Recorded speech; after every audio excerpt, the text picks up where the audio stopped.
বিবাহিত মহিলারা যদি নাকফুল না পরে তাহলে স্বামীর অমঙ্গল হয়, স্বামীর ক্ষতি হয়, স্বামীর হায়াত কমে যায়, এরকম একটা কথা প্রচলিত আছে। এই কথাটা কতটুকু সঠিক? অনেক ছোট ছোট শিশুকে আমরা দেখতে পাই আমাদের দেশে যে কপালের এক কোণায় কালো কালি দিয়ে গোল করে একটা টিপ দেওয়া হয়। এই কালো কালির টিপ কপালে শিশুদেরকে দেওয়া, এটা কেন দেওয়া হয় এবং দেওয়া যায়? প্রশ্ন উত্তর হলো, কপালে কোণায় কালো টিপ এটা যদি সৌন্দর্যের জন্য দেওয়া হয় তাহলে ঠিক আছে। ছোট বাচ্চা ধবধবে সাদা যদি হয় বা সুন্দর যদি হয় তাহলে সেক্ষেত্রে এই সাদার উপরে একটা কালো টিপ, এটা ওই তিল থাকলে যেরকম সুন্দর লাগে, এটা দেখতে সুন্দর লাগে। এটা যদি সৌন্দর্যের জন্য দেয় তাহলে কোনো সমস্যা নাই শরীয়তের দৃষ্টিতে। আর যদি এটা এই জন্য দেওয়া হয় যে এটা দিলে আর বদনজর লাগবে না, আর এই উদ্দেশ্যেই বেশিরভাগ লোক দিয়ে থাকে বলে আমার ধারণা।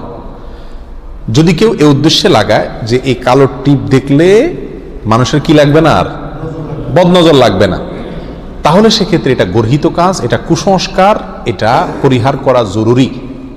এটা ভুল আকীদা, ভুল বিশ্বাস। বদনজর থেকে, মানুষের হিংসা থেকে বাঁচানোর জন্য শরীয়ত সিদ্ধ বহু পদ্ধতি আছে।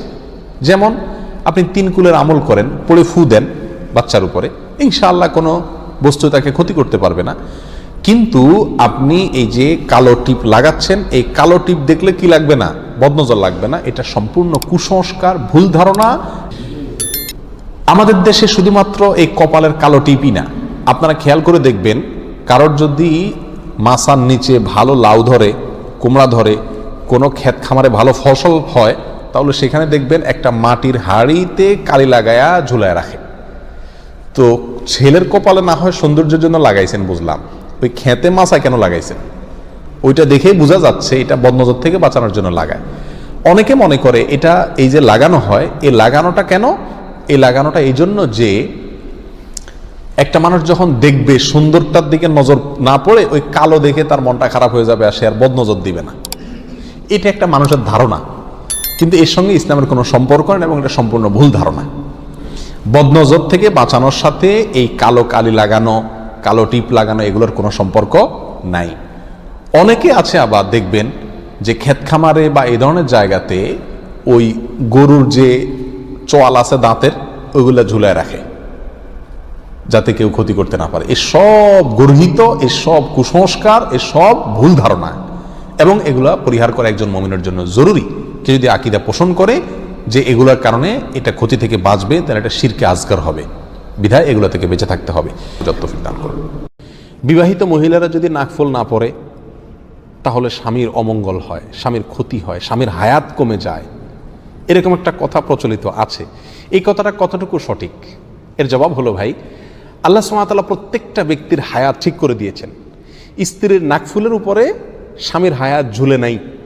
স্বামীর হায়াত আল্লাহ সুবহানাহু ওয়া তাআলা যা নির্ধারণ করে রেখেছেন তাই তিনি ভোগ করবেন, তার একদিন আগেও তিনি মরবেন না।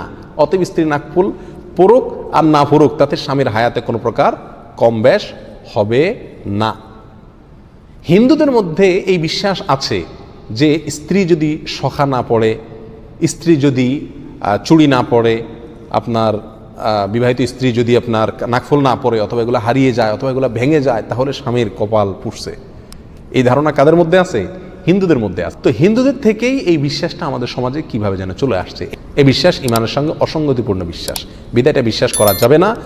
নাকফুল বা চুড়ি এগুলা বিবাহিত মেয়েদের জন্য পরা উত্তম, স্বামীকে খুশি করার উদ্দেশ্যে বা নিজেকে সাজাবার উদ্দেশ্যে। অবিবাহিত মেয়েরাও যদি চায়